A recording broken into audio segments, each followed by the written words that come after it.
मंगलम भगवान वीरो मंगलम गौतमगणि मंगलम कुंद कुंदार्यो जैन धर्मोस्तु मंगलम सर्वमंगल मांगल्यम सर्वकल्याणकारकम प्रधानम सर्वधर्माणां जैनम जयतु शासनम जैनम जयतु शासनम। वीतरागी देव शास्त्र समाधि के दो भेद हैं। हालांकि भेद तो कोई होता नहीं है, लेकिन फिर भी विवक्षाओं बस उनमें भेद कर देती है।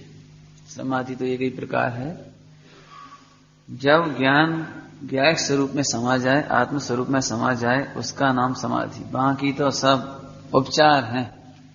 अभी उपचार की ही चर्चा चल रही है। भगवती आराधना जो ग्रंथ है वो अनगार की समाधि है, दिगंबर मुनिराजों की समाधि है। परंतु अन्य ग्रंथ, इसमें काफी अन्य रचयिता हुए हैं जो उन्होंने सागार अर्थात श्रावक की समाधि की चर्चा भी की है। हमारा वर्तमान में जो चर्चा का उद्देश्य है वह मुनिराजों की समाधि के संदर्भ में नहीं है।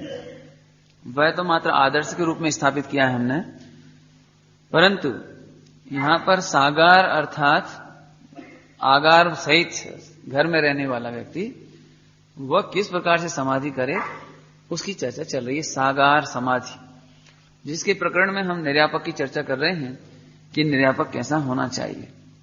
देखो भाई, जिन्हें अध्यात्म का अमृत मिल गया है, आत्मा की दृष्टि मिल गई है, जिनका जीवन पवित्र हुआ है, संयमित हुआ है, वे तो बड़भागी हैं।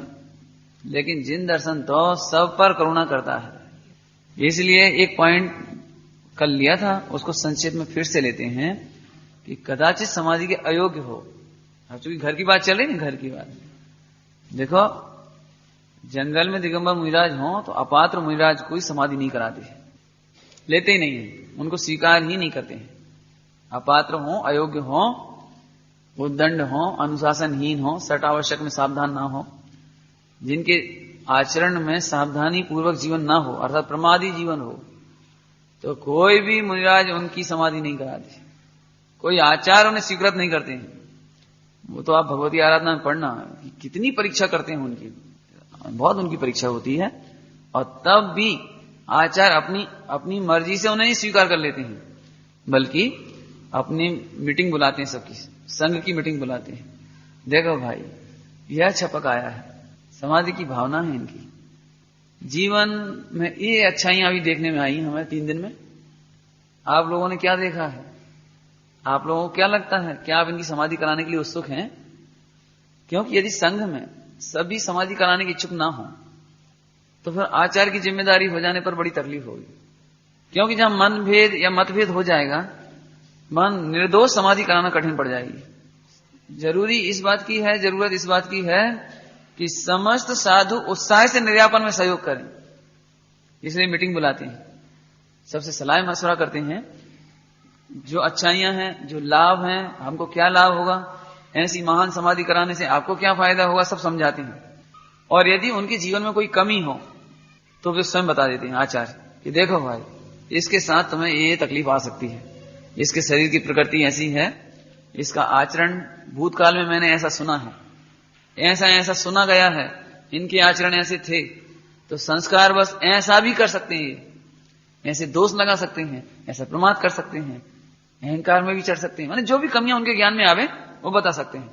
तो तुम कर पाओगे कि नहीं कर पाओगे? फिर यदि ये तुम्हारी उपेक्षा कर दें, तुम्हारा तिरस्कार कर दें, तो तुम इनकी समाधि कराओगे कि नहीं कराओगे? ये पूछ लेते हैं वो मीटिंग बुला करके सारी। और जब समस्त शिष्य आपस में विचार विमर्श करने के बाद अत्यंत उत्साहित होते हुए कहते हैं, प्रभु औदय भाव के दोष तो दोष ही है, उन्हें देख करके क्या है, लेकिन हमारा लाभ तो उसमें ही है कि हम इनकी समाधि कराएं। हमारे जीवन में तो ये महाभाग्य है कि आप हमें समाधि कराने की आज्ञा दो। आप जैसा भी हमें डायरेक्शन निर्देशन देंगे वैसे ही हम इन छपक की खूब सेवा करेंगे। खूब उत्साह से ऐसा भाव आता है तो आचार्य उस छपक को स्वीकार करते हैं। तो ये तो दिगंबर मुनिराजों की बात हुई। लेकिन अपन तो घर की चर्चा कर रहे हैं। अब घर में पिताजी हैं, अपात्र हैं, तो घर से थोड़ी निकाल देंगे। नहीं, माता जी का थोड़ा तेज नेचर है, क्रोध करने का, कसाय का नेचर है, क्लेश करने का नेचर है, तो घर में से माता जी को अंतिम समय में निकाल थोड़ी देंगे अपन। आगे समाधि तो करानी ही पड़ेगी। अब कल्पना कर लो कि अपात्र है, उसी की बात कर रहे हैं ना अपन, अपात्र है। एक बार फिर पढ़ के सुना देता हूं कल वाला पॉइंट। समाधि के अयोग्य अपात्र जीवों को यदि हो तो, अब समझ लो, एक व्यक्ति शराब पी पी करके, लड़कों ने बहुत समझाया, मित्रों ने बहुत समझाया, पत्नी ने बहुत समझाया, डॉक्टर ने बहुत समझाया, शराब मत पिया करो, लेकिन आखिरकार शराब पीते पीते वो बहुत राज रोग से पीड़ित हो गया, टीबी या कैंसर या कोई रोग हो गया। सबने बहुत समझाई, देखो ये तंबाकू मत खाया करो। आखिरकार तंबाकू का दुष्परिणाम सामने आ गया और अब वो मरण के सन्मुख है। वो बहुत, और अब लगा लेने, सभी लगा लेने, ऐसे बहुत जुआ खेलता था, बहुत व्यसन करता था, सब तो व्यसन करता था, और उसे कोई महारोग हो गया। घर की बात है, वो पहले बहुत समझाते थे लेकिन नहीं माना। अपात्र जीव है ना, अपात्र। अब प्रश्न है कि ऐसे लोगों की समाधि कैसे, क्या करें इनका? घर में है, अपन क्या करें इन्हें? एक तो इनके भाग्य पे छोड़ दो, तुम्हारी जो क्रमबद्ध में हो सो मरो जियो, हम क्या करें? ऐसा तो धर्मी तो नहीं करेगा ऐसा। कल भी ये चर्चा की थी, आज फिर कह रहे हैं, जो निर्यापक है कोई उपकार नहीं कर रहा है। निर्यापक समाधि करा के परिचर्या करके कोई उपकार नहीं कर रहा है, वास्तव में वह प्रत्यक्ष ही शास्त्र पढ़ रहा है। देखो, अरे रे, जीव की तत्समय की योग्यता कैसी होती है। नाना प्रकार के अवलंबन मिले थे, मित्र मिले थे, डॉक्टर मिले थे, समाचार पत्र और विज्ञापनों में भी कहा गया था कि ये दोष होते हैं भैया मत करो। हमने भी कितना समझाया था, लेकिन देखो जब जीव का भवितव्य ठीक ना हो, अरे रे रे रे, तो ये पढ़ने का अवसर है। क्या मतलब? हे निर्यापक, हम निर्यापक को कह रहे हैं, हे निर्यापक, तुम्हारे जीवन में भी कोई ये हो, कोई कमी हो, और कोई तुम्हें सलाह देवे तो आदर से अंगीकार करना, नहीं तो जैसी दशा इनकी हो गई है वैसी हमारी हो जाएगी। हमारा भी संक्लेशित चित्त हो जाएगा, अरे हमें भी असाता का तीव्र उदय आ जाएगा। देखो छपक, उसको देखते जाओ छपक को। अब मैं उसके नाम छपक रख रहा हूं अभी, हालांकि छपक मुनिराज को कहते हैं, लेकिन घर में जो मरने वाले हैं इनको कोई छपक नहीं कहते, लेकिन फिर भी मैं छपक नाम से मेरे को जरा जवान पे चढ़ा है, आप उसको सही कर लेना। अरे भाई, अरे रे, वर्तमान में ये दशा है, इतने संकलेश में ये जीव कहां जाएगा? अरे रे, कैसी दुर्गतियों में दुख भोगेगा। ये शास्त्र पढ़ने का अवसर है। हमें कोई, हम उपकार नहीं कर रहे हैं उस पर, वास्तव में उसे देख देख करके विरक्त हो रहे हैं, 5 इंद्रिय के विषय भोगों से। उसे देख देख करके क्रमबद्ध पर्याय का विचार कर रहे हैं, तत्समय की योग्यता का विचार कर रहे हैं। अरे रे, जीव की भवितव्यता टाले नहीं टलती है। देखो देखो, इतने अच्छे उपाय मिले थे, इतना साधन मिला था, इतनी सुविधाएं मिली थी, निरोगी शरीर मिला था, स्त्री पुत्रादिक आज्ञाकारी मिले थे, लेकिन हाय हाय, पुण्य के उदय के दुरुपयोग में देखो ये क्या दशा हो गई। देख सको, खूब अध्ययन कर सकते हो है? और मान के चलो तुम्हारे संबोधन करने से वो सावधान हो गया, उसकी परिणति बदल गई, कदाचित भेद विज्ञान कर लिया, सम्यक दर्शन कर लिया, जिन शासन की महिमा से मंडित हो गया। ओहो, देखो भगवान सही कहते थे, धीरध्वनि सही कहती थी, जीव की परिणति एक समय पलटती है। अरे हमें कोई आश्चर्य नहीं है। देखो सिद्धांत पक्के हो रहे हैं उसके, सिद्धांत देखो, हमें कोई आश्चर्य नहीं है। कोई ने सारे जीवन पाप किए, लेकिन अंतिम समय में देखो परिणति पलट गई एक समय में। अरे नहीं, जब अंजन चोर पलट सकते हैं तो इसमें क्या आश्चर्य है? इसलिए बड़ी श्रद्धा से, लगन से, भक्ति से आप तो बिल्कुल क्या अपना बहुत ईमानदारी से उसकी निर्यापन करो। आप ऐसे उलाहना मत दो, उलाहना की बात कर रहा हूं। कहा है अब तकलीफ हो रही है, पहले तो खूब पी है तुमने, खूब खाई है तुमने, कहा है आप बोलो अब भोग रहे हो, अब हम क्या कर लें बताओ, हम क्या कर लें? अब पैसा क्या कर ले वो बताओ? अरे स्त्री पुत्रादि क्या करें तुम्हारे? अब भोग तो हम क्या कर सकते, हम तो ज्यादा से ज्यादा कहो तो नमकार मन सुना दें, ऐसे उलाहना नहीं देना। फिर से सुनो भाई, अब सुबह की भाषा में कहो तो जीव अभोक्ता है, विकारों का अभोक्ता है। चाहे तो एक क्षण में, अरे रे एक क्षण में आत्मा शरीर से जब भिन्न है और शरीर और द्रव कर्म नौ कर्म भाव कर्म से भिन्न है, तो एक क्षण में गुलाट लगा के सम्यक दर्शन ले ले तो अभी कोई आश्चर्य नहीं है। सुनो भाई सुनो, तुमने आज तक सत्य व्यसन से कोई बात नहीं, अब ये बताओ कि तुम्हारा चित्त क्या कहता है? अच्छा किया था कि बुरा किया था? यदि वो उद्दंडता से गया, हमने तो जो किया तो ठीक किया, ये भाई तुम्हें खबर नहीं है, जो किया था अभी भी चाहो तो उसमें सुधारने का अवसर था। कदाचित तुम उसमें अहम धारण ना करो, कदाचित तुम आचार्यों की बात को मानो। क्या अच्छा किया था। यदि कोई तुम्हें ठगता तो, यदि कोई तुम्हें ऐसे छल करता तो, कोई तुम्हारे स्त्री पुत्र आदि के साथ गलत आचरण करता तो तुम्हें कैसा लगता। उसे भेद विज्ञान कराना बिल्कुल उसी की भाषा में। माने देखो, हमें हटाकर इस बात का नहीं है कि हम किस भाषा में सुनाएं उसे, जैसे वो समझ सके उसे उस तरह सावधान करना। और अंतिम समय में उसको जो जीवन भर के पाप हुए हैं उसका खेद प्रतीति करा देना। प्रतीति, किस बात की प्रतीति, ये ठीक नहीं हुआ। उसके मुख से निकल पड़े, अरे भैया बात तो तुम सही कहते हो, हमारा जीवन ऐसी पापों में चला गया। अरे धन्य धन्य, खुशी मनाओ कि इसने इतनी स्वीकार कर ली। क्योंकि कोई भी जीव गलती करने के बाद अपनी गलती बड़ा मुश्किल है। अरे हमने ऐसी गलतियां करी, स्वीकार नहीं करता, तो इसकी परिणति कोमल हुई है, इसका उपयोग कोमल हुआ है, तब ये कह रहा है अरे धिक्कार है मेरे भोगों को, धिक्कार है मेरे व्यसनों को, धिक्कार है मेरे पापों को। अरे रे सचमुच मैंने पुण्य का दुरुपयोग किया है। अब क्या होगा, अब क्या होगा, घबराओ नहीं, घबराओ नहीं, अब कुछ नहीं होगा। यदि अभी भी तुम्हारा टर्निंग पॉइंट हो जाता है तो कुछ नहीं होगा।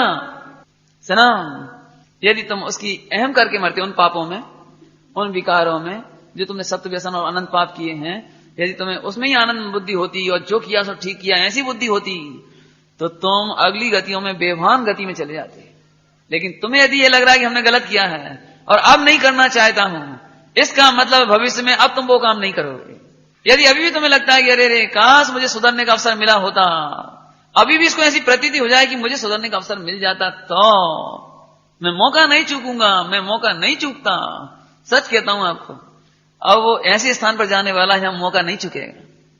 देखो, ये परिणति पलटना भी, अभी सम्यक दर्शन की बात नहीं कर रहे हैं, लेकिन कसाय में इतनी ढीलापन आना और अंदर से ऐसी प्रतीति होना कि अरे रे यदि अब अवसर मिले तो नहीं चूकूं, अरे मैंने जीवन खो दिया, हे प्रभु, हे पंच परमेष्ठी। अब तो एक आत्महित की ही भावना है। इतनी प्रतीति यदि हो जाए तो भी एक क्या कहें भैया, सुनने में सबको सरल लग रही होगी, हर पंडित जी तो हर कोई कर लेगा, ऐसा हर कोई निकल लेगा। आत्महित की भावना अंतिम समय में पैदा हो जाए तो हम तो ये कहते हैं उसको, क्या कहते हैं उसे, मिथ्या दृष्टि है ना, मिथ्या दृष्टि, क्या सम्यक सन्मुख तो नहीं, 123 जीव का क्या नाम है, विदेश से जाते हैं, सम्यक मिथ्या दृष्टि कहलाते हैं वो, भद्र मिथ्या दृष्टि, भद्र मिथ्या दृष्टि है। जाओ भद्र बिना परिणाम नहीं पलटे, क्योंकि जिसके नरक आदि जाने का बंद हुआ हो उसके परिणाम नहीं पलटते। बिल्कुल ऐसे ऐसे ऐसे रहते हैं, ऐसे तुम लाख समझाओ ऐसे रहते हैं। अरे खनिया दाना में कोई होगा एक भाई, उतना रुचि नहीं थी धर्म, ये लोग जाते थे, पुजारी जी वगैरह गए, भैया अब तुम्हारे अंतिम समय है, अब तो नौकार मन सुन लो, रुक जाओ, लड़का है बोला, उनकी किराने की दुकान थी, 5 रुपया की किरा रहे थे, उन्हें उधार ले लियो, लिख नहीं पाए थे हम। देखो बुद्धि कहां गई, 10-5 मिनट बाद दे छूट गई। माने इस बात में तो चिंतन जा रहा था कि किस किस की उधारी बकाया है, याद कर लो, छूट नहीं जाए, रह नहीं जाए, उसे लिखाने में दिमाग गया बोला, और चला गया जीव। खबर नहीं पड़ेगी भाई, उन किरों में सुपारी, उन सुपारी में जीव पड़ेगा ये जाकर, क्या दशा, जरा में चूक जाता है जीव, जरा में खबर नहीं पड़ती भाई। इसलिए किसी भी प्रकार से पहली बात तो मृत्यु के सन्मुख कोई भी व्यक्ति हो, अपात्र से अपात्र हो, हमें आचार्य देवानंद भगवान की वाणी का इतना विश्वास जरूर होना चाहिए कि जब तक संगी पंचेंद्री है, जब तक ये जीव उपयोग पलटने में समर्थ है, अपनी गलती का एहसास करने में समर्थ है, तुम उसकी उपेक्षा मत करो, उसका तिरस्कार मत करो, उसे उलाहना मत दो, उसे दीनहीन मत देखो। और ऐसी बहुत कथानक है, बहुत पुराणों में बहुत कथानक है ऐसी। अरे शांतिनाथ भगवान के समय में राजा क्रूर था, शिकारी था, शिकार करने गया हुआ था जंगल में, दिगंबर मुनिराज दिखाई दे गए, देख करके जंगल में, कभी मंदिर नहीं गया, कभी कोई कुछ है ही नहीं, पहली बार मुनिराज देखे, तो ऐसा भाव आया, वो मेरे राज्य में ये कौन है, इनके पास कपड़े नहीं है, कुछ खाने पीने की सुविधा नहीं दिख रही, कुछ नहीं दिख रहा, लेकिन जब चेहरा देखता हूं तो बड़ा शांत है। ऐसा भी हो सकता है कोई जिसके पास कोई परिग्रह नहीं, कोई सुख साधन की सुविधा नहीं, और चेहरे पर एकदम शांति है, अरे कोई भद्र पुरुष है, ये कोई महापुरुष है, कोई साधु पुरुष है, घोड़े से नीचे उतर गया है। ये भाई तुम्हें क्या दुख है, यदि तुम्हें कोई दुख है तो बोलो हम आपकी क्या सेवा कर सकते हैं, हमारे राज्य में सब है, हमारे खजानों में से जो चाहिए ले लो, लेकिन नग्न मत रहो, दुखी मत रहो, हमारे राज्य की प्रजा दुखी ना रहना चाहिए। वे बोले हे राजन, दुखी कहां हूं मैं, मुझे कहां कुछ चाहिए, मैं तो अत्यंत तृप्त हूं, संतुष्ट हूं। और राजा भौचक, क्या हो गया इनको, क्या कह रहे हैं, कुछ नहीं चाहिए। और कोई जैसा होता तो प्रसन्न हो जाके हाथ जोड़ता, पैर में गिर पड़ता, अरे जरूर कोई बात है, कोई बात है, इनके पास कोई अद्भुत निधि है। राजा हाथ जोड़कर, अब देखो अभी तक तो ऐसे खड़ा था, ऐसे हाथ जोड़ लिए, कोई है, महापुरुष है कोई, सच सच बताओ आप क्या हैं।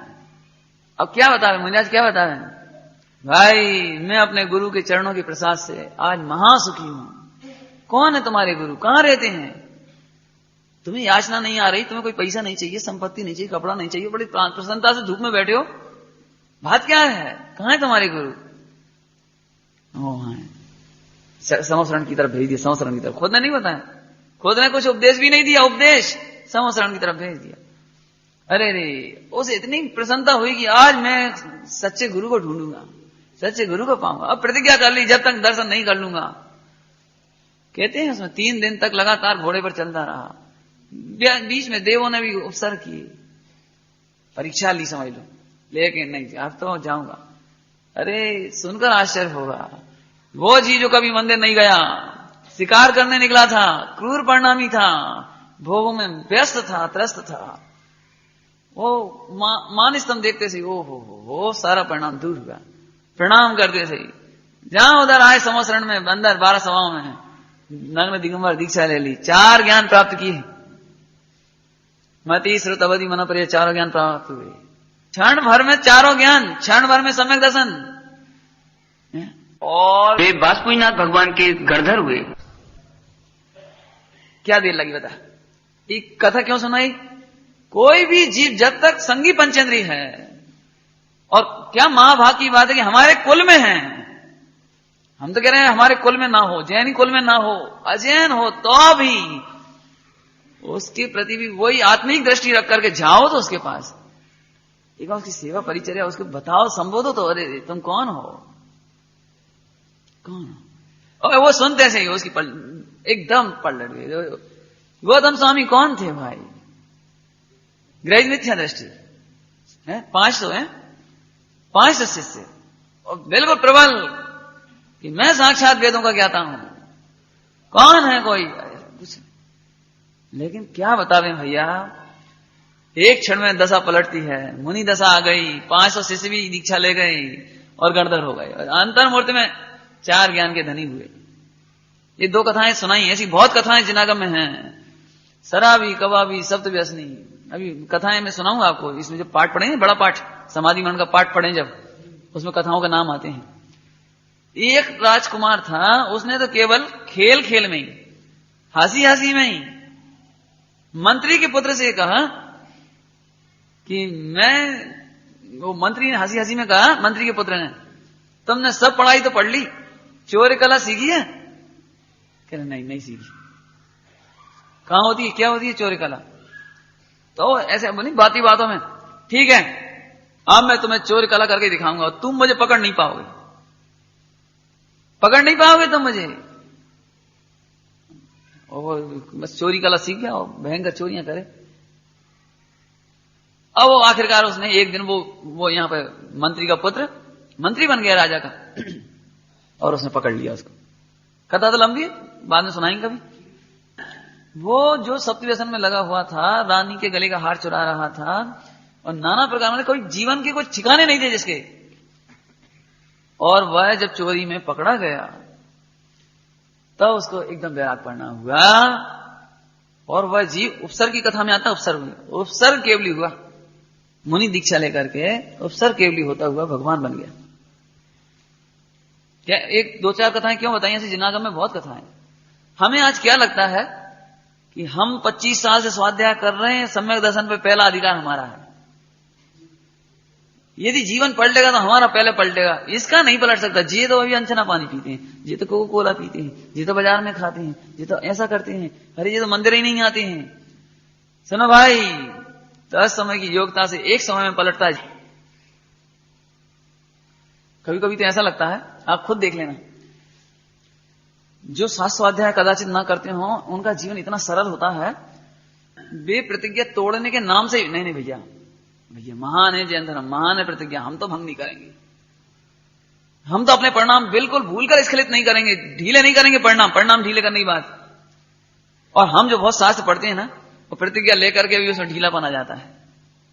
हम तर्क का विचार खूब करेंगे, बहुत युक्ति लगाएंगे, बहुत चिंतन करेंगे, सब कुछ करेंगे, फिर भी हमारे जीवन में दृढ़ चरित्र ना दिखाई देवे। और कितने ही जीव जो शास्त्र आदि कदाचित ना पढ़े भी हों, लेकिन हृदय में पता नहीं एक धारा होती है, ऑटोमेटिक होती है, वो तो ऑटोमेटिक दृढ़ता से जीवन का निर्वाह करना, दृढ़ता से आत्मा का हित करने की भावना भाना, ये ऑटोमेटिक। और जरा मौका मिलता है उनका कल्याण हो जाता है, जरा में सम्यक दर्शन हो जाता है, जरा में आत्मा की महिमा आ जाती है। बोलो क्या बताना, इसका मतलब क्या निकला कि हमें बिल्कुल भी अविश्वास करने की जरूरत नहीं है। ये जीव जाने कब पलट जाए।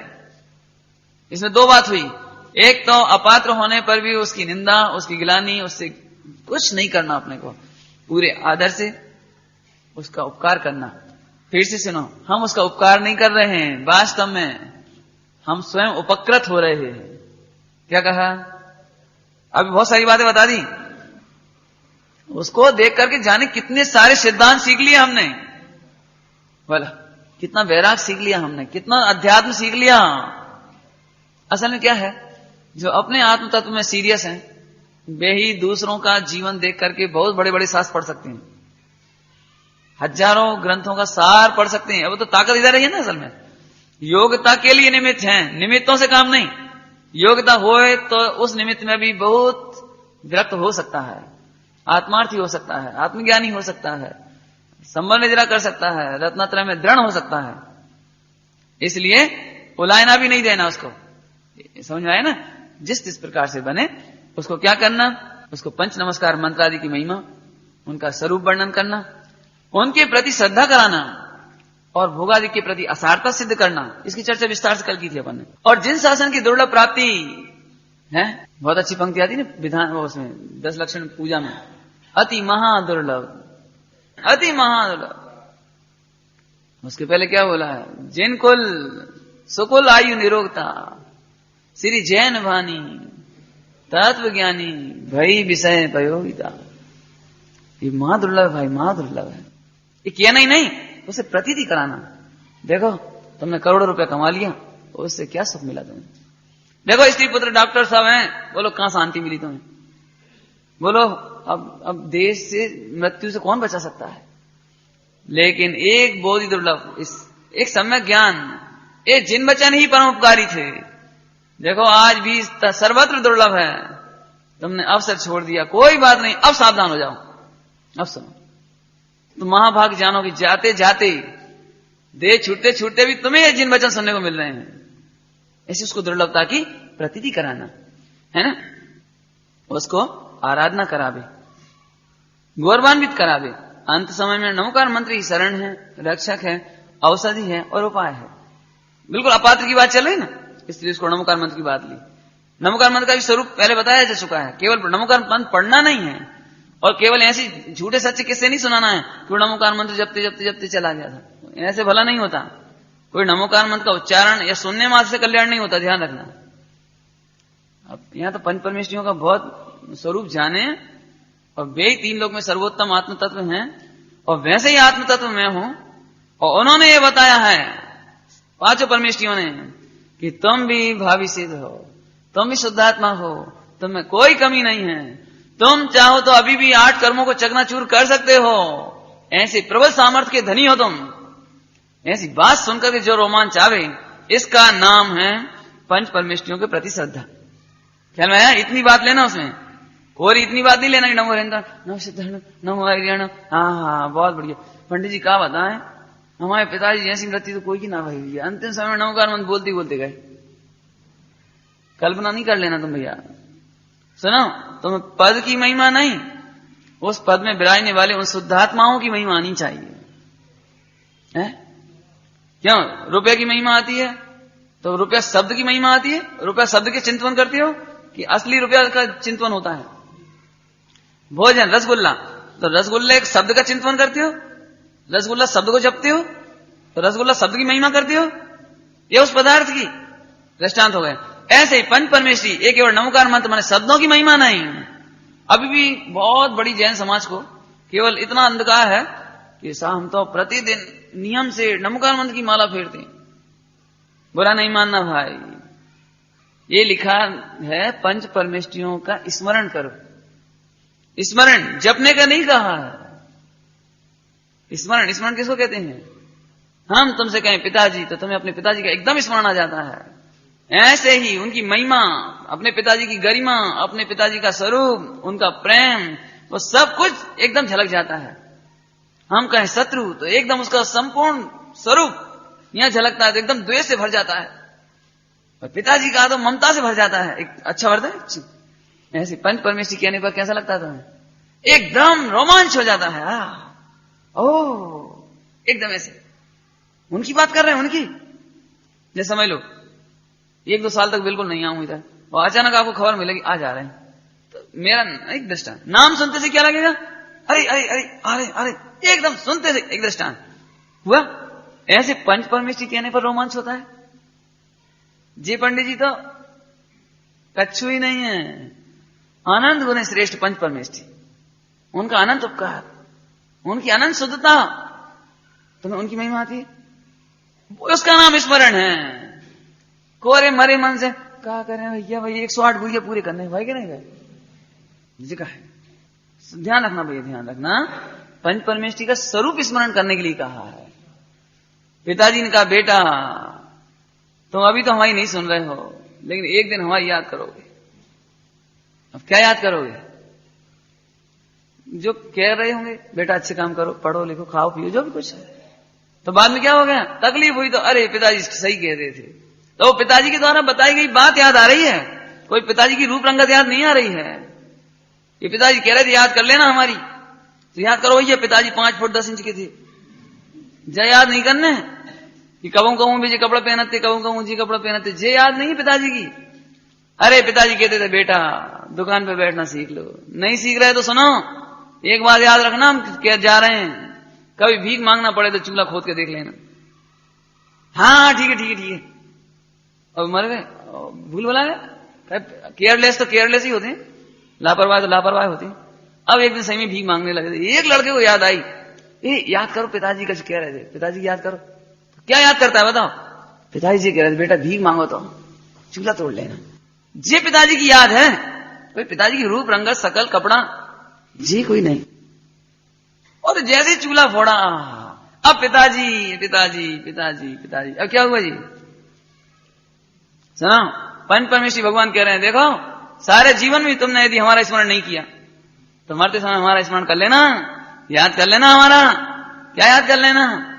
कि पंच परमेष्टि भगवान कहते थे यदि तुम दुखी हो जाओ तो अपने अंदर आकर के देख लेना, एक बार अपनी दृष्टि करके देख लेना, एक बार अपने शक्तियों के निधान को देख लेना। क्या देख लेना? कि तुम में और मेरे में कोई अंतर नहीं, तुम भी प्रभु हो, अनंत शक्तियों के स्वामी हो। काहे तुम बिनु कारण दुख भोग, अक्षय अनंत सकति को स्वामी, सिद्ध समानव लोको काहे तुम।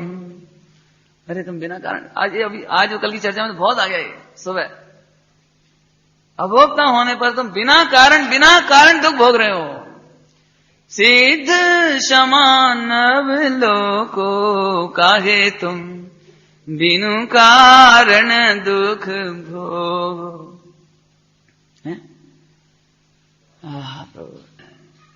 ऐसे उसको बहुत कोमल संबोधन करना।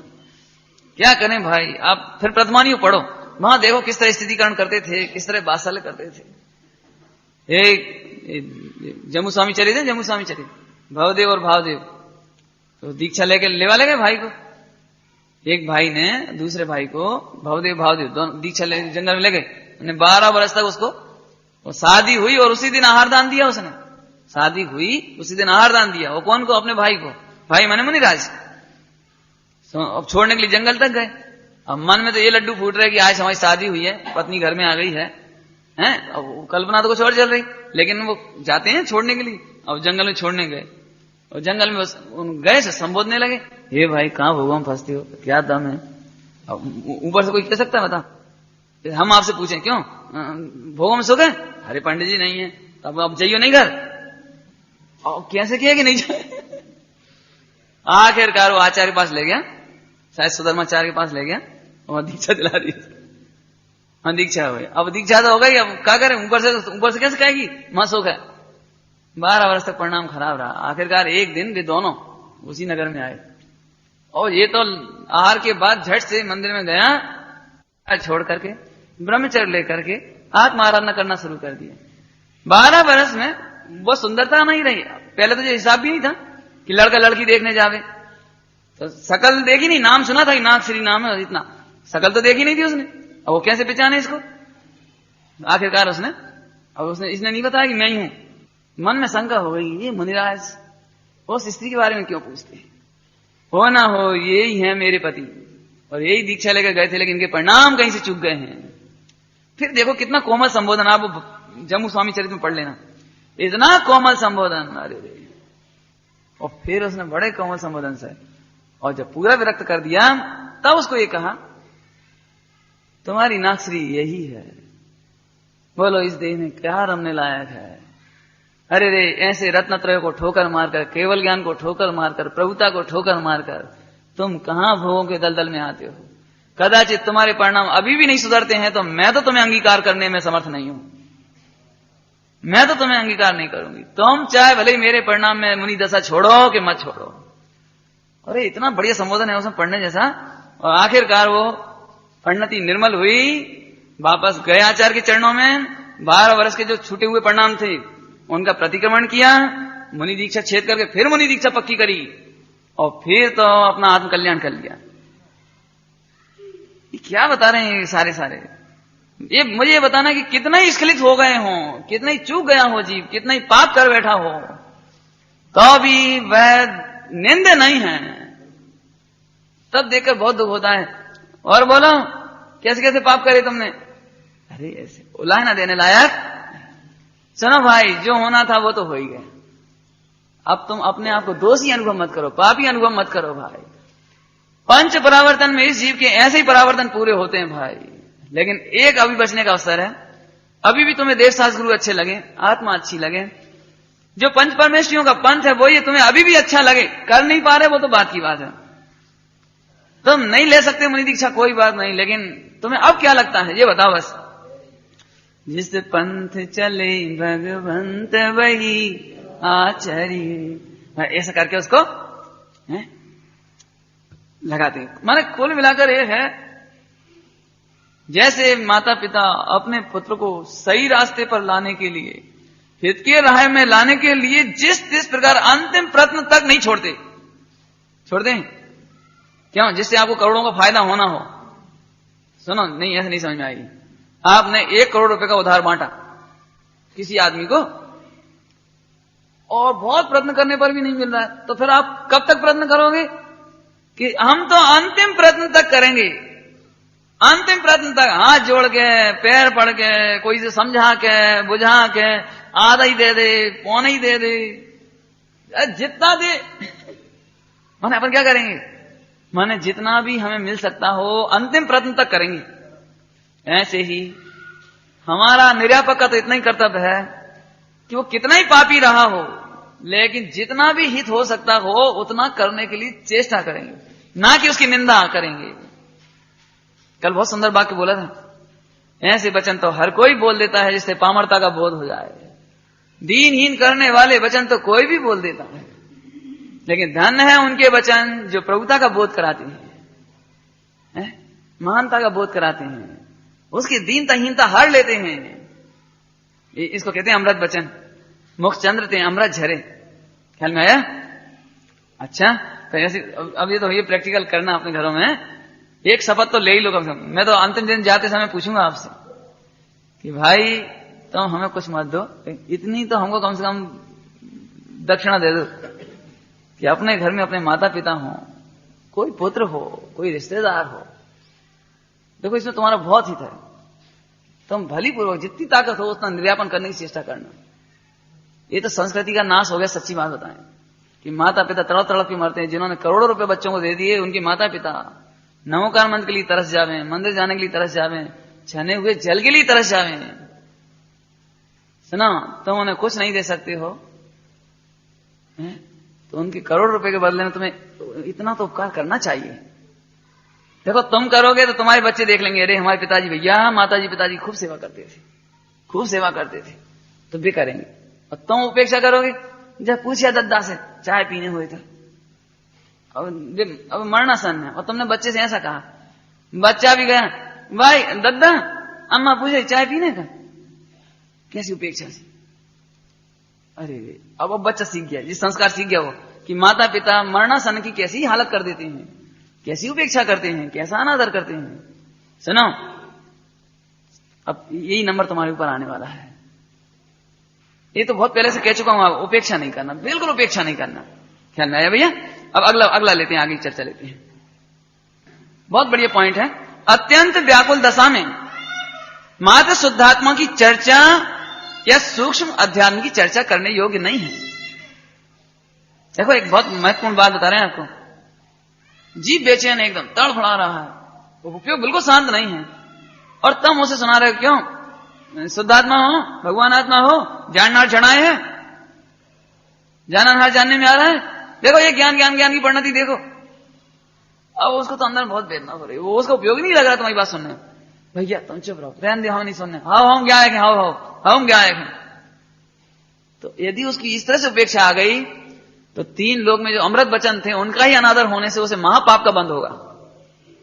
उपेक्षा हो जाएगी, तो उपेक्षा होने में अनादर होगा, जिन वचन का अनादर होने में उसको ज्ञानावरणी आदि मोहिनी कर्म का तीव्र बंध हो जाएगा। ये भैया सावधानी रखो, जब तीव्र बेचैनी हो, उसे अध्यात्म की ऊंची चर्चा सुनाने की जरूरत नहीं है। क्यों? क्योंकि अध्यात्म की ऊंची चर्चा, वेद विज्ञान की चर्चा, आत्मा की दृष्टि करने की ताकत मंद कसाय की दशा में है। विशुद्धि लब्धि हो उसके पास, विशुद्धि लब्धि नहीं हो तो क्या करोगे आप बताओ? क्यों? जलते हुए तवे पर घी डालोगे तो वो भी जल जाएगा। नहीं, घी हालांकि अच्छी चीज है घी, लेकिन जलते तवे पर डालोगे तो क्या होगा बोलो? समझ आए ना?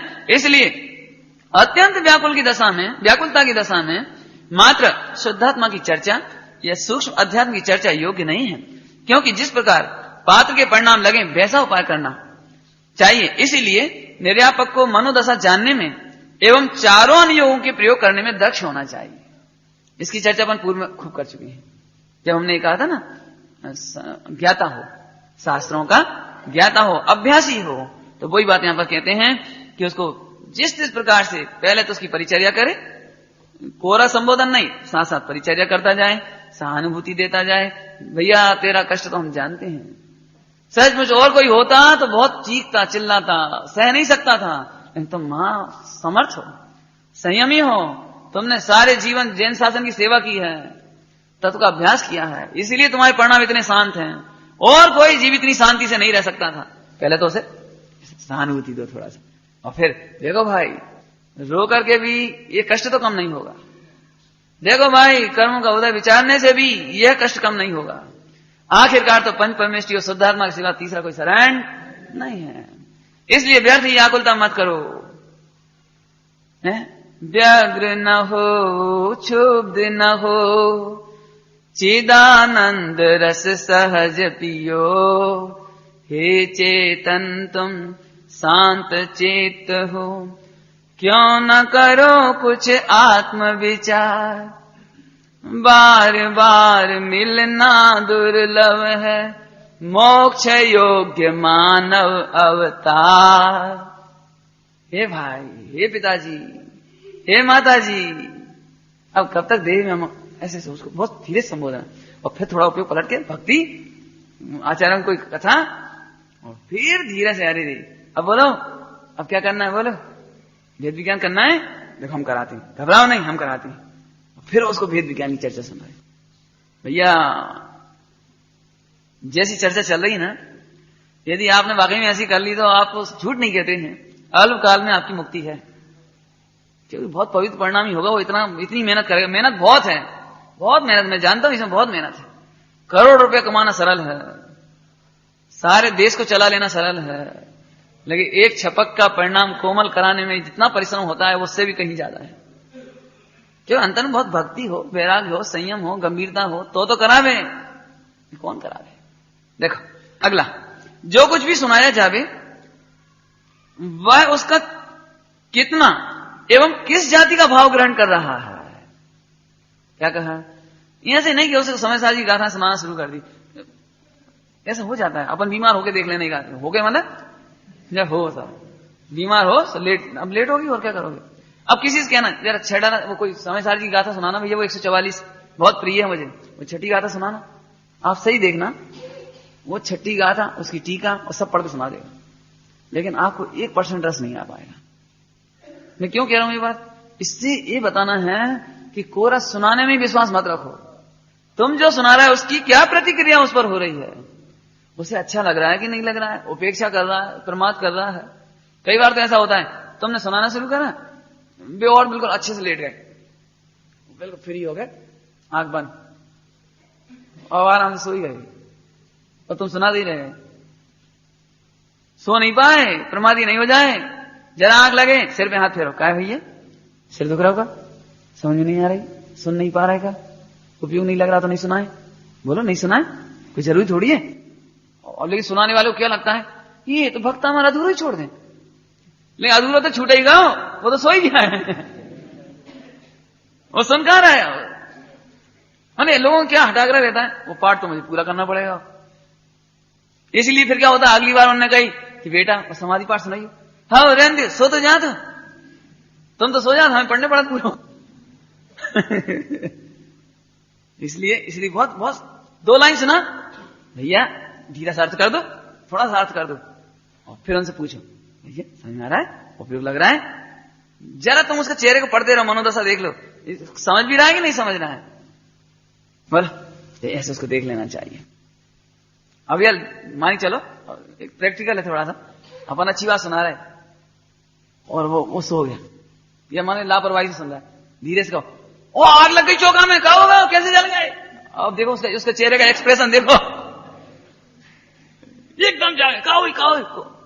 अरे क्या है, जब हम तुमसे कह रहे थे हे जी तुम इस बात को ध्यान से नहीं सुनोगे तो 4 गति में भ्रमण करोगे, तब तो तुम आराम से सो रहे थे, और इतनी सी आग लगने में तुम इतना घबरा गए। नहीं ऐसे भेद विज्ञान कराना उसको, मैं ऐसी कोई मैंने एक एग्जाम्पल दिया आग लगने का, ऐसा कुछ करके देखो उसको एकदम हाँ देख तुझे अभी भी इसकी ममता कितनी है, इसकी हानि तो तुझे हानि लगती है, लेकिन रत्नत्र की हानि नहीं लगती, उपयोग की हानि नहीं लगती, पंच परमेष्टियों का विस्मरण तुझे हानि नहीं लगती। हे भाई शुद्धात्मा में सावधान हो, पंच परमेष्टियों की प्रति भक्ति ला, ये अंतिम अवसर चल रहा है, यदि तू चूक गया तो फिर काल अनंत अरे दुख का घन छाएगा। मैं तो ऐसे ही गाने में विश्वास रखता हूं, धीरे धीरे एक लाइन ऐसे थोड़ा थोड़ा गा, हम तो फिर आप एक बात सुन लो, हमारी तरफ से समझ लो, आपको पाप नहीं लगेगा। आप तो 2 लाइन गाओ, 4 लाइन गाओ, 6 लाइन गाओ, आधा पाठ करो, कितना ही करो, लेकिन धीरे धीरे करो, उसे पल्ले पड़े ऐसे करो। 6 लाख पाठ शुरू किया, कहां पढ़ते चलेगा, उसे खबर ही नहीं पड़ी कुछ, बल्कि जहां पर अच्छे मार्मिक संबोधन आए लोग जाओ उससे पूछो, अपन बताने लगो, और फिर वाली चाहे फिर पाठ हो गया, वो तो पूरा ही हो गया, पाठ तो क्या करना अपने को, क्यों ध्यान रखो, यदि प्रयोजन पूरा नहीं हुआ तो पाठ कभी पूरा नहीं हो सकता। एक विदेशी व्यक्ति ने बहुत अच्छी बात लिखी थी, वो मैं आपको बताना चाह रहा हूं, बहुत ही बढ़िया बात, हम सब भी नोट करें उस बात को। उससे पूछा गया था कि हम ग्रंथ कैसे पढ़ें, ग्रंथ कैसे खोलें, कैसे पढ़ें। मालूम उसने क्या कहा था, हम ग्रंथ आशा के साथ खोलें, आशा कि इसमें हमारा कोई प्रयोजन पूरा हुआ, इस आशा के साथ खोलें। जब आप ग्रंथ पढ़ें तो किसी आशा के साथ खोलें, यानी प्रयोजन से खोलें, और जब वो ग्रंथ बंद हो तो कुछ ना कुछ लाभ हो गया होना चाहिए। उसकी शॉर्ट भाषा ऐसी थी, ग्रंथ सदैव आशा से खोले जाएं और लाभ के साथ बंद किए जाएं। एक लाइन का वाक्य था उसका, समझ आया क्या, ग्रंथ सदा आशा के साथ खोलो, तो व्यग्रता से खोलो। लाभ देखो देखो देखो कहां है, ऐसे आशा के साथ। और लाभ के साथ बंद होना चाहिए, माने तुम्हें कुछ लाभ होना चाहिए। अब प्रयोजन पूरा नहीं हुआ, जैसे उठाई थी वैसे रख ले भाई, क्या होगा पाठ पूरा धार दे होते। अरे जी क्या होगा, मैंने तुम्हें तो क्या कर रहे हैं, बोला कभी ऐसे उपेक्षा से तुमने कहीं बही खाता रखा है? भाई ये होगा पाठ दादी, नींद आ गई, अब तो है नींद आ गई तो लाभ नहीं हुआ इसका मतलब है। क्यों बही खाता रख के एकदम नींद आ जाती है आपको? बही खाता हिसाब देखा भैया उनसे 50,000 लेने कल, अब रख भी दे कदाच ऐसे रख देगी, अब चिंतन चलता रहेगा, ये लेना है कल कहां मिलेंगे भी, कहीं चले नहीं जाए, बाहर जाते हैं बहुत, कितना चिंतन चल रहा है। अब ऐसे इस ग्रंथ को पढ़ने के बाद कोई लाभ होना चाहिए, चिंतन चलना चाहिए ऑटोमेटिक, है ना। तो ऐसे पाठ सुनाने में पढ़ने में भी इसी तरह से करना, कितना एवं किस जाति का भाव ग्रहण कर रहा है इस पर पूरा पूरा ध्यान देना चाहिए, अन्यथा पाठ आदि चर्चा वार्ता निस्तार चली जाएगी, सब कैसेट सुनना भी निस्तार चली जाएगी। और ये तो बहुत ही फैशन सा हो गया, कैसेट चला के रख दी, अब तनक देर सुनत रहे, फिर आंख बंद कर ले, कोई नहीं हिला, हाँ सुन रहे और फिर सो जाता। बहुत पाप लगता है, बहुत पाप लगता है। पहले तो भाई कोई असमर्थ हो तो लेट कर सुन रहा है वो, बाकी अपन समर्थ हैं तो लेट कर सुनने लायक नहीं है। अरे वो ज्यादा क्या कहें, टांग पसार के सुनने लायक नहीं है, चाय जैसे बैठे खाते खाते सुनने लायक नहीं है, लेटरिन में जाकर के ये चल ही रही है, वो तो लेटरिन चली गई, ये भोजन कर रहे हैं, अरे ये क्या समझ आ गया भाई साहब, प्राकारांतर से दिव्यध्वनि है, भगवान के वचन हैं। ये तो अपन वक्ता हो गए, बोल देते हैं, भरा गए, ये अलग बात है, बाकी ये दिव्यध्वनि है भैया, हो ध्यान रखना, अनादर नहीं करना भाई। क्या कहें भाई, इतनी महिमा आई थी सच में गुरुदेव वगैरह को, बैंश्री वगैरह को, क्योंकि जीवन में पहली बार प्रतिमा मिली, अपने को तो जन्मजात मिली ना, उतनी महिमा नहीं आती। तो बैंश्री वगैरह वो मानस्तंभ की छाया पे पैर नहीं रखते, यहाँ मानस्तंभ की छाया पड़ती है, इधर पैर नहीं रखना, भगवान की छाया पड़ती है। अरे भगवान की छाया भी हमें पैरों नहीं रखना, ये तो इतना विचार, इतना ऐसा लगता है भक्ति अंदर से, बहुत सावधानी की जरूरत है, ख्याल में भी है। और देखो समता परिणाम हेतु ही, माने उद्देश्य समता परिणाम के लिए ही बाह्य चर्चा आदि साधन हैं, अतः उपयोग स्थिर होता जाने तो सभी को मौन कर दे, चुप हो जा, सुनाने की जरूरत नहीं है। यदि उसका उपयोग स्थिर हो रहा हो, शांत हो रहा हो, अब आकुलता खत्म हो गई होए, सबसे कह दे इशारा करके, सब बंद हो गया, आप कोई नहीं बोलो, कुछ पाठ नहीं होना, कोई भक्ति नहीं होना। हम तो कह रहे आधा पाठ हो गया तो आधे में बंद, हटाक रहे नहीं, हम बहुत स्पष्ट कह रहे हैं, हटाक रहे नहीं, बंद कर रहे। क्यों? यदि तुम्हारे आगे पाठ चलने से उसका जिस पॉइंट पर चिंतन चल रहा है फिर वो ही रुक गया तो उसका मौका चला जाएगा। आप तो शांति से छोड़ दो, है ना। स्थिर होता जाने तो सभी को मौन करके उसे अकेला छोड़ देना चाहिए और समय समय पर उसे ध्यान में बाधा ना पड़े, इस प्रकार निर्यापक को स्वयं उसके कक्ष में जाना चाहिए। स्वयं को इस प्रकार से, कैसे? ऐसे नहीं भड़ाक से दरवाजा खोल दिया, पानी की बाल्टी ला धड़ से धर दी, और कोई चीज लेके आए लोटा से वो क्या कहलाता टेबल पे ऐसे धर दी, ऐसे नहीं। थोड़ा देख ले, उपयोग लग रहा हो, ध्यान कर रहे हो, सावधान हो, शांति में भंग ना हो, ऐसे धीरे से दरवाजा खोले, शांति से अंदर जावे, देख लेवे, संभाल के वस्तु रखें, इस प्रकार से जावे, समझ में आए ना। और क्या होगा ना, उसे बाधा नहीं पड़े। इस प्रकार से निर्यापक को स्वयं उसके कक्ष में जाना चाहिए एवं उसकी मुद्रा से उसके ध्यान चिंतन एवं चर्चा से उसके उपयोग की सावधानी का पता लगाना चाहिए। उसके चेहरे को देख करके, मान चले यहां से बेभान से हो रहे हैं, घबरा रहे हैं, दुखी हो रहे हैं, आवाज निकल रही है क्लेश जैसी, तो समझ ले उपयोग नहीं लग रहा है इनका, घबराहट हो रही, बैठो बैठो इनके बगल में बैठो, और लग रहा है कि बिल्कुल शांति से हैं, बाहर चले जाओ। फिर नहीं कि नहीं और सुनाए, नहीं सुनाने का आग्रह नहीं रखना। यदि उसका उपयोग स्थिर होता जाने तो शांति से बाहर चला जाए, और नहीं तो प्रमाद का पता लगे तो उसे चातुर्य से, चतुराई से संबोध करके दूर करना चाहिए। जरा में प्रमाद में देर छूट गई तो क्या होगा, इसलिए संबोध करके सावधान करना चाहिए। और पात्र के निकट भूल कर भी सांसारिक चर्चा ना तो स्वयं करना चाहिए और ना अन्य को कर देना चाहिए। माने जैसे स्वयं तो उसको संबोधन में लौकिक चर्चा करे ही नहीं, लेकिन जो देखने मिलने आए हों वे आपस में चर्चा वार्ता कर रहे हो तो उन्हें भी नहीं करने देगी। नहीं आया समझ में? ये तो 99% गलती होती है, चाहे परदेश से आए चाहे लोकल से आए। लोग आते सही, ये कल हम वहां गए थे बारात में, तो उनकी ऐसे ऐसे शादी हो गई, वहां गई और वहां उनकी भाई नहीं, और वहां ऐसा पैसा, ऐसी सवाई शादी और दहेज, और उसका उपयोग चूंकि पहले से संस्कारी थे ना, उनकी हो गई का। अरे हम तो सोच रहे थे अभी नहीं भाई हुई, तो तुम्हें क्या लेना देना है छपक को। और इधर इनको देखो, तो इनको इस कमरे में ये बात करनी ही नहीं चाहिए और करने नहीं देना चाहिए। आप सावधान रहो। अपने घर में कोई आए, व्यापार की, विवाह शादी की, समाज की, राजनीति की, कई बार ऐसा होता है, मान चलो कोई व्यक्ति राजनीति में बहुत रहा हो, नेता रहा हो, कहीं स्वाध्यायी भी रहा, बाद में विरक्त भी हुआ, नेतागिरी से विरक्त हुआ, लेकिन जिस पार्टी के लिए पूरे जीवन काम किया, अभिप्राय में कुछ तो रहेगा नहीं है? अब समाधि हो रही उसकी, इतने में लड़का दौड़ता है, कांग्रेस तो हार गई, कांग्रेस आ गई, अब क्या हुई है? तुम ही तो रहोगे, नहीं हुई है का? नहीं, ये बिल्कुल नेचुरल है। अभी मैं देख के आया था बीना में, 100 वर्ष से भी ज्यादा उम्र हुई उनकी, लेकिन समाचार पत्र पढ़ते नहीं बनता, आंख से पढ़ते नहीं बनता, कान में मशीन लगा लगा के वो प्रतिदिन बिल्कुल 1-2 घंटा आराम से बैठते हैं। 100 वर्ष से ऊपर उम्र होगी, और नाती को बुला लेती हूँ, उसको पोते को, कह गई अच्छा मर गए। सच्ची हालत है बिल्कुल। देखो भाई, जिसे व्यापार का रस होगा तो वो व्यापार की चर्चा सुन के मोहित होगा, जिसे स्त्री पुत्र आदि का रस होगा तो वो उसमें मोहित होगा। अरे पिताजी आज तो अपना मुकदमा हार गए, तुम तो पूरे कंगाल हो जाओ तो पिताजी के सामने नहीं कहना ये बात। क्या कह रहे हैं? कोई हानि, कोई लाभ, कोई हार के, कोई जीत, ये पिताजी के सामने कहने लायक नहीं है, इसलिए उधर बिल्कुल नहीं करना। और पात्र से चर्चा करने का तो प्रश्न ही नहीं है, वरन पात्र यदि पात्र द्वारा स्वयं विकथा करने पर उसे चतुराई पूर्वक निषेध करना माने उसका निषेध करना, ये करने योग्य है नहीं। चतुराई से एकदम नहीं, एकदम मना करोगे तो कहेगा हम कौन से मुनि त्यागी हैं, कहीं इतनी सी बात ही नहीं कर सकते।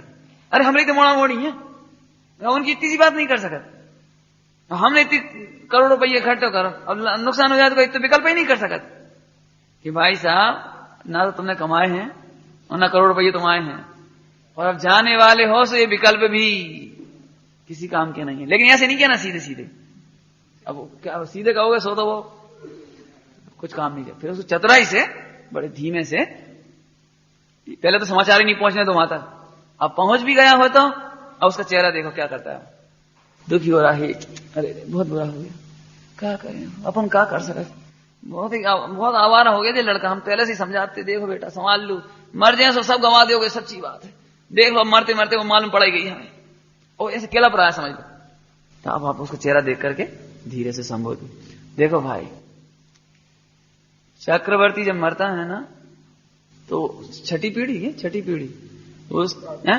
उसकी नहीं वो नहीं, उसकी छठी पीढ़ी को खाने के लाले पड़ते हैं,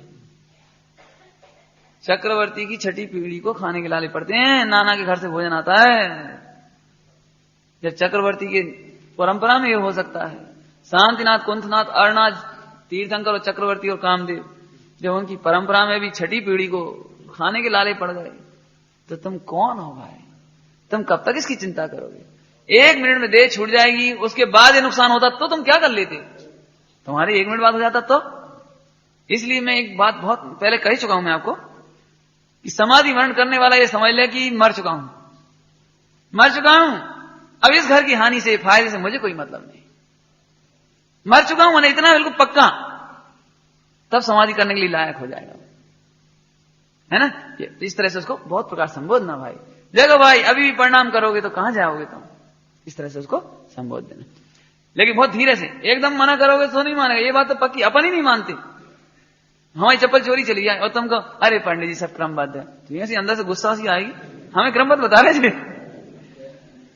ये सच्ची बात है। आप देख लें, अपने घर में कोई नुकसान हो जाए, हम ऐसे खेद करें, अरे हमारे घर में बड़ा वो हो गया, अरे पंडित जी अपन तो ज्ञाता है, वो तो कर्म का उदय कर्म में है, अपन में तो ज्ञान का उदय है, ऐसी मिर्ची सी लगा चुप रहा, बढ़िया है हम बता रहे, और सही बात होने पर भी नहीं है। इसलिए तरीका मैं बता रहा हूं बार बार, उसको एकदम मना नहीं करना और धीरे धीरे वहां तक लाना। क्यों? अपन चले क्या वकील से मिलने? चले नहीं, तांगा में ले चले। अब कैसे जा सका थे? कार में चलो। अब हम क्या कर सकते, ताकत तो है ही नहीं। सुनो, जब ताकत ही नहीं है तो ऐसे विकल्प करने से फायदा भी क्या है? अब विरक्त हो जाओ, मैंने इस तरह विरक्त करना उसे। एक बहुत अच्छा शब्द आया है कि जो अध्यवसान है, अध्यवसान, इनमें अर्थ क्रियाकारित्व नहीं है, ऐसा शब्द आया उसमें। अर्थ क्रियाकारित्व नहीं है, तेरे विकल्प व्यर्थ ही जाने वाले हैं, तेरे विकल्प के अनुसार प्रयोजनभूत कार्य होने वाला नहीं है। इसका नाम है विकल्प, अर्थात अध्यवसान है, अर्थ क्रियाकारित्व से रहित है, माने प्रयोजनभूत कार्य से। कार्य विकल्पों से नहीं होता, मूड व्यर्थ ही बोझा ढोता। दुखी मत हो। ख्याल में आया? इस तरह से उसको संबोध करके उसको करना। अब बाकी चर्चा कल करेंगे और इसी के साथ ये पूरा हो जाएगा। अब मैंने अपना ये जो क्या कहना चाहिए, साकार समाधि, इसकी चर्चा कल पूरी हो जाएगी। लगभग बहुत सारी चर्चाएं अपनी हो गई हैं और इसके बाद हाँ नहीं, बड़ा समाधि मंत्र तो अभी नहीं हो पाएगा, अगली बार जब कभी आएंगे तब होगा। लेकिन हम आपको वज्रदंत का 12 मासा सुनाने का भाव रखते हैं, बहुत सुंदर है वो। अच्छा, कुछ संबोधन हम अलग से भर रहे हैं। पंडित जी रविंद्र जी के सांत्वनाष्टक है, सांत्वना देने वाले अष्टक। तो सांत्वनाष्टक, एक ज्ञानाष्टक, एक आत्म संबोधन, जी हमने अलग से भर दिया है।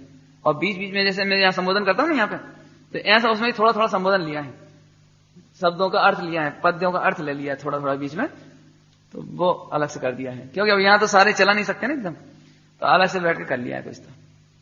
और अब रह गया बड़ा समाधि मंत्र पाठ, तो वो तो कभी आएंगे तब विस्तार से लाएंगे।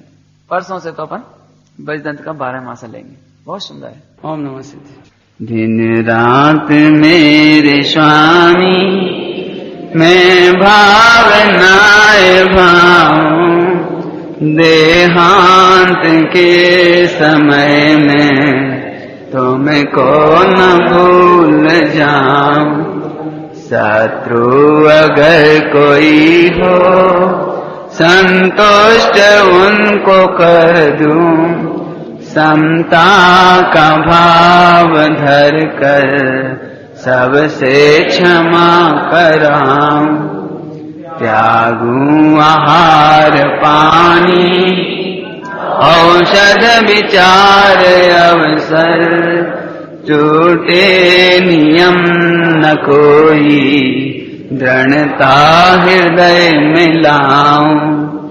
जागे नहीं कसाए नहीं वेदना सतावे, से ही लो लगी हो दुर्ध्यान को भगाऊं।